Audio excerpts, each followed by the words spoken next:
नमस्कार जय जगन्नाथ धरित्री home kitchen को आपण मानक अनेक अनेक स्वागत। आज मु बनैबी कलरार गोटा भजा। कलरा गोटा भजा बनैबा पई प्रथमे मु कलरा को भल भाव धोई देइछि। ताकू गोटे छुरी साहाय्य कलरा को एमती अधारु चिरी देइछि। मसला लगी गोटे बड़ रसुण, गोटे चामच जीरा, गोटे चामच सोरिष आउ किछि बादाम नेछि। मसला रे टिके पानी दे मसला को दरदरा करी बाटी नेबा। बेसी प्लेन करिवेनी, दरदरा रहिले मसलाटे भल लागिबो गोटा भजारे। बटा मसला रे किछि लूण, हळदी, लंका गुंड पकई गोलाई देबा। मसला रे आपण गोटा लंका बाटी परिवे, मु एठी लंका गुंड देछि। कलरा को एमिति धरी गोटे चामच साहाय्य तार मझिरे मसला को आमे भरी देबा।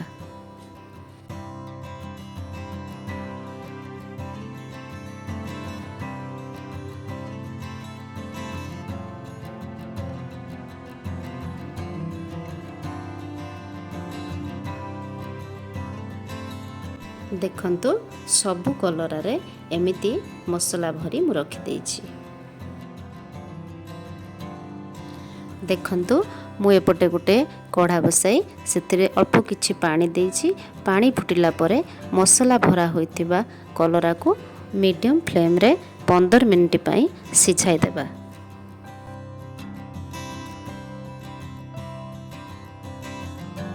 कलरार गोटा भजा को आम गरम भात सहित खाई परिबा, पखाल भात सहित मध्य खाई परिबा। अवश्य छोट पिला माननकु भल लागेनी, किंतु बड़ माननकु ए भजा बहुत भल लागिबो। देखंतु 15 मिनिट परे कलरा आमर अधा सिझी आसीची।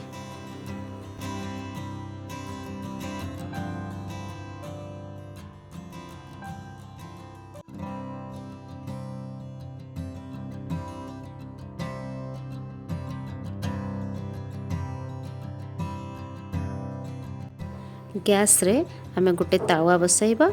तावा टिके गरम होला परे सेथिरे तेल पकाइबा।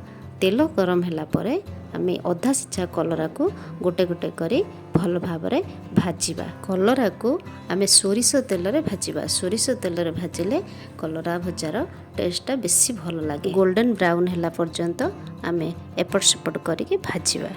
कलरा गोटा भजारे टिके अधिक सोरिष तेल दरकार होइथाय।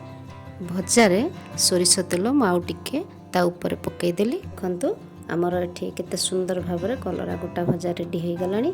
एबे गैस फ्लेम बंद कर देबा। एमिति उपाय रे कलरार गोटा भजा बनांतु, निश्चिंत आपण मानको भल लागिबो। जदि मो वीडियो आपण मानको भल लागुची प्लीज लाइक बटन क्लिक करिवे एवं सब्सक्राइब करबा को भूलिबेनी।